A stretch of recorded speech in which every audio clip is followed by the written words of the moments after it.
Philemon 1:20. ക്രിസ്തുവിൽ എൻ്റെ ഹൃദയം തണുപ്പിക്കുക. ഒനേസിമോസിനു വേണ്ടി പൗലോസ് അപ്പോസ്തലൻ ഫിലേമോനോട് അപേക്ഷിക്കുകയാണ് ഇവിടെ.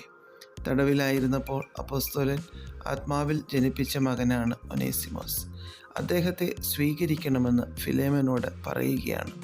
അങ്ങനെ ക്രിസ്തുവിൽ എൻ്റെ ഹൃദയം തണുപ്പിക്കുക എന്ന് അപ്പോസ്തലൻ പറഞ്ഞിരിക്കുന്നു. അപ്പോസ്തലൻ പറയുന്നത് അദ്ദേഹം അനുസരിക്കുമെന്ന് നല്ല ഉറപ്പുണ്ടായിരുന്നു. പലപ്പോഴും ദൈവമക്കൾക്ക് സാധിക്കാത്ത ഒന്നാണ് ഹൃദയത്തെ തണുപ്പിക്കുക എന്നുള്ളത്. എപ്രകാരമൊക്കെ മറ്റുള്ളവരുടെ ഹൃദയത്തിലേക്ക് വേദന പകർന്ന് അവരെ വേദനിപ്പിക്കാമോ അപ്രകാരം ചെയ്യുന്നവരാണ് പലരും. എന്നാൽ നമ്മിൽ നിന്ന് ദൈവം ആഗ്രഹിക്കുന്നത് നാം തണുപ്പിക്കുന്നവർ ആകണമെന്നാണ്. സദൃശ്യവാക്യങ്ങൾ 11:25 തണുപ്പിക്കുന്നവന് തണുപ്പ് കിട്ടും എന്ന് നാം വായിക്കുന്നു.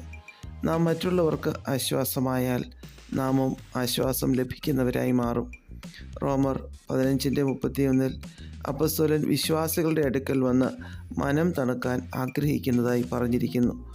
ദൈവമക്കളുടെ അടുക്കൽ വരുന്നവർ, ദൈവസഭയിൽ വരുന്നവർ, ഒരു ദൈവ പൈതലിൻ്റെ ഭവനത്തിൽ വരുന്നവർ, നമ്മുടെയൊക്കെ വ്യക്തി ജീവിതത്തിലേക്ക് വരുന്നവരൊക്കെ നമ്മിലുള്ള ആത്മസാന്നിധ്യം കൊണ്ടും ദൈവകൃപ കൊണ്ടും ചൂടേറിയ അനുഭവമായി വരുന്നവർ തണുപ്പ് പ്രാപിച്ച് ആശ്വാസം പ്രാപിച്ച് പ്രത്യാശയോടെ മടങ്ങിപ്പോകുവാനിടയാകണം.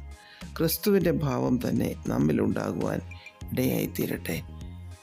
2 കൊരിന്ത്യർ 7:13 തീത്തോസിൻ്റെ ഹൃദയത്തെ തണുപ്പിച്ച ഒരു കൂട്ടം ജനത്തെ നാം കാണുന്നു. ഫിലേമോൻ വിശുദ്ധന്മാരുടെ ഹൃദയത്തെ തണുപ്പിക്കുന്നവനായിരുന്നു എന്ന് അപ്പോസ്തലൻ തന്നെ 1:7 പറഞ്ഞിരിക്കുന്നു. നമുക്ക് മറ്റുള്ളവർക്ക് തണുപ്പും ആശ്വാസവുമായി മാറാം. വാക്കുകൾ കൊണ്ടും പ്രവൃത്തി കൊണ്ടും സ്നേഹം കൊണ്ടും സഹകരണം കൊണ്ടും പ്രാർത്ഥന കൊണ്ടുമൊക്കെ നമുക്ക് മറ്റുള്ളവർക്ക് ആശ്വാസം നൽകുന്നവരായി മാറാം.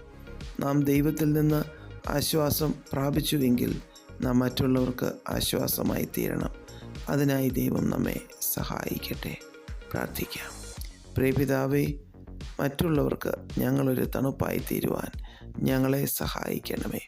യേശുക്രിസ്തുവിൻ്റെ നാമത്തിൽ ആമേൻ. God bless us all.